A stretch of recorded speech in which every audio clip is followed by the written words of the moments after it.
This is Dr. Ed Shahady. We're here at the Cardiometabolic Risk Conference in Las Vegas, and I'm joined by Jane Worel. Jane is from Wisconsin, right? And she's had an academic career, and I'll combine maybe academic and practicing career. She's a nurse practitioner, but also an exercise physiologist, and she's here talking on exercise as it relates to cardiometabolic risk. Well, what if you would just probably put it in just a capsule?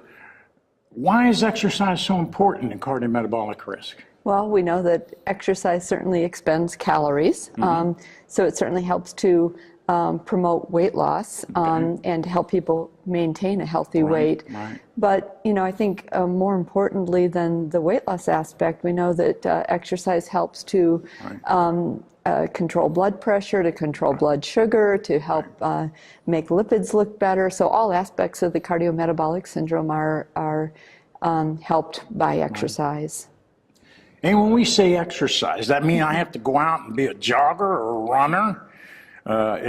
What kind of exercise we're talking about? And including that, do we pump in a little iron? So explain what exercise means. Well, you know, the National Physical Activity Guidelines discuss aerobic activity or cardiovascular activity as the primary activity that we know helps with morbidity and mortality. And when we're talking about that, we're including any activity that gets your heart rate up a bit and that you can sustain for a period of time. So everything from walking to swimming to bicycling. In Wisconsin, of course, we do cross-country skiing and skating in the winter. So there's a whole lot of choice there. And, you know, the guidelines say that we should be doing that about 30 minutes most days of the week.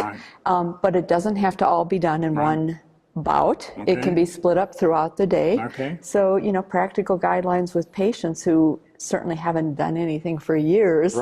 Start with what you can do. And in some of our patients, it's 5 or 10 minutes of walking. And then they need to gradually build that up over time if they can. But for practically speaking, you know, I work in a women's health clinic, and so busy moms working, they don't have a half hour anywhere in their day. So if they can get a 10-minute walk in the morning, maybe they have a dog and they have to get the dog out for a walk. If they can squeeze in another 10 minutes over their lunch hour, after school they're taking the kids to soccer practice, they might walk around the field a few times, and they get their half hour in. So we have to be practical.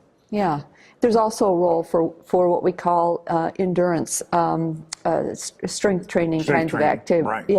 Muscular endurance is what I meant to say. You know, where we're not focusing on bodybuilding, but we're focusing on being able to do, again, light weights, about 50% of your maximum lifting. Again, so what's repetitively. That mean? How many? 5, 10-pound weights or what? Yeah, and it depends on the person. But you know, a quick way to do it would be if you have access to a gym and you can pick up a set of dumbbells and you kind of can see what your maximum lift would be, and then take that by about 50%. And you want to be able to. So I can lift 40, so then I should do 20. And practically speaking, you should be able to, if you're doing a bicep curl, you should be able to do about 20 in a row before you're exhausted. And what, you know, is that going to be just all anaerobic, or is there some aerobic in there if I'm doing it pretty fast? Yeah, there is a little bit, and certainly we know that also can help with insulin sensitivity and so on, and getting the metabolism of the muscles. So you recommend really both of them, like for insulin sensitivity, for hypertension. Doesn't weightlifting though raise your blood pressure? Yeah, well, again, if you're doing heavy weights, and I think you certainly have to advise people they need to be able to breathe through the activity. You don't want them to do a Valsalva maneuver where they're, so it should be repetitive. And the national guidelines again say we should strive for twice a week. These are minimum guidelines, twice a week of this kind of strength training activity. A lot of my women patients, again, will ask, well, what about things like yoga, Pilates, or kind of the combined classes where they're trying to get in a little bit of both? And I think that's fabulous. Again, you can, we know that resisting your own weight in yoga kind of maneuvers also serves to stimulate the muscles. You could just I guess I could stand up against the wall and just go down and come back, and my own weight is the resistance. The old-fashioned calisthenics. Yes, weight. what about, you know, some of our patients, like significant osteoarthritis? Sure. You know, so, you know, I can't walk very far, I've got bad knees, so how do I get some aerobic exercise? Yeah, so, you know, I think swimming is a great option. Okay. You know, and a lot of what we do as primary care providers, Right. I think, is really sit down and help the patient figure out what they like to do. Right. If we can find something they like to do, of course, Right. that's great. What they have access to. Right. You know, and so certainly if swimming is an option, Right. or water aerobics, Right. I'm lucky where I live, there's a lot of access to Right. some pools. Right. They open up the high school pools for people Right. to get into, and but other options would be stationary bicycling or regular bicycling. A lot of arthritic patients Yes. can tolerate that, Right. or even like the elliptical trainers. You How know, about chair dancing? another good, Yeah. you know, that especially for our older patients or those that are severely limited. I do a lot of Hispanic patients. They yeah, get the yeah. salsa music on, and Yeah. they really like it. They'll sit there and get a little dance going. Absolutely. Yeah. And chair exercises really, you Right. know, some of our patients are so sedentary. Right. I mean, I'm talking people that don't move. anything. Yeah, I'll yeah. say, you know, put a set of dumbbells next to your lounge chair, Yeah, yeah. and when you're sitting around watching TV, Right. pick those up and Right. pump them. You know, whatever you're doing is going to be better than nothing. Just maybe in closing, how do you motivate people? You've got the person, say, newly diagnosed, diabetic, hypertensive, what have you.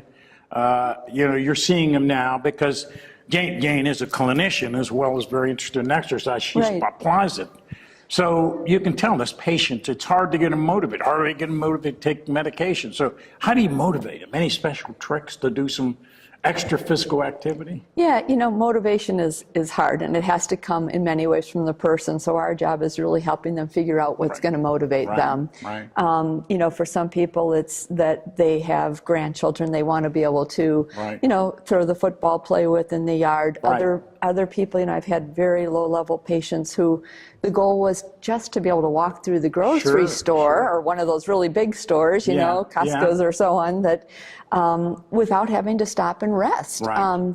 Other people, it's more of, you know, appearance. They want to look more fit. Yeah. So it's finding what would motivate them.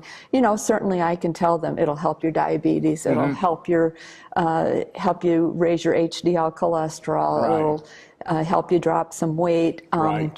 But we really have to elicit from them what's going to... Like when you ask them to exercise and then maybe look at their blood sugar, maybe before and after sometime. You ever do that? Oh, yeah. I mean, absolutely the best motivator, I think, is when they come back and they see that, you know, look at, we can drop your lisinopril dose down, or, you know, and sometimes you can put that out in front to say, you know, if we really get you exercising, we may be able to cut you back on some of your medicines, and that can be certainly a motivator for people. Excellent, Jane. This has been very helpful. Good. I appreciate your being here with us Thank you. and teaching us. Yeah. You have a good time Appreciate flight your- back. I will. Take care. Okay. Thanks.